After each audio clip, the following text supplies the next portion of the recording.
మనం ఏం విత్తుతామో అదే పంటకు వస్తాం. మనం ఏం చేస్తామో అదే మన నెత్తి మీదకి వస్తాం. కనుక చిన్నపిల్లలకి మంచి బుద్ధులు మన నుంచే వారు స్వీకరిస్తారు. ప్రార్థన మోకాళ్ళు మన నుంచే వారికి అందించగలం. స్తుతించే పెదవుల్ని మన చిన్న బిడ్డలకి మనల్ని వారు అనుగ్రహిస్తూ ఉంటారు. నీవు నీ కుమారులకు వాటిని అభ్యసింపచేసి నీ ఇంట కూర్చుండినప్పుడు, త్రోవను నడిచినప్పుడును, పండుకొనినప్పుడును, లేచినప్పుడు వాటిని గూర్చి మాట్లాడలేను. సూచనగా వాటిని నీ చేతికి కట్టుకోవాలి. అవి నీ కన్నుల నడుమ బాసికము వలె ఉండవు. నీ ఇంటి ద్వారబంధముల మీదను నీ గౌనుల మీదను వాటిని వ్రాయవలను. నీవు నీ కుమారులకు వాటిని అభ్యసింపచేసి నీ ఇంట కూర్చుండినప్పుడు, త్రోవను నడిచినప్పుడు, పండుకొనినప్పుడు, లేచినప్పుడు వాటిని కూర్చి మాట్లాడవలను.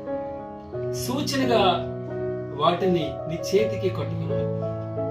అవి నీ కన్నుల నడుమ బాసికము వలె ఉండాలి. నీ ఇంట ద్వారబంధం మీద, నీ గౌనుల మీద వాటిని వ్రాయాలి. అపోస్తలుడైనటువంటి పేతురు గారు జైల్లో ఉన్నాడు, శ్రమలో ఉన్నాడు. సంఘమైతే అత్యాశక్తితో ప్రార్థన చేస్తుంది. ఆ గుంపులో రోదే అనే చిన్నదుంది.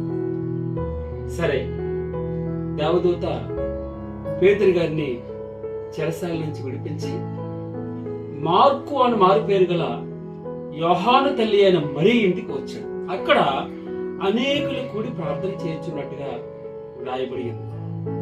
అతడు తలుపు వాకిటి తలుపు తట్టుచుండగా రోదే అనే చిన్నది ఆలకించుటకు వచ్చిందట. ఆమె పేతురు స్వరం గుర్తుపట్టి సంతోషము చేత తలుపు తీయక లోపలికి పరిగెత్తుకుని పోయి పేతురు తలుపు దగ్గర నిలుచున్నాడని తెలిపింది. అందుకు వారు, నువ్వు పిచ్చిదానివి అంటూ ఉన్నారు.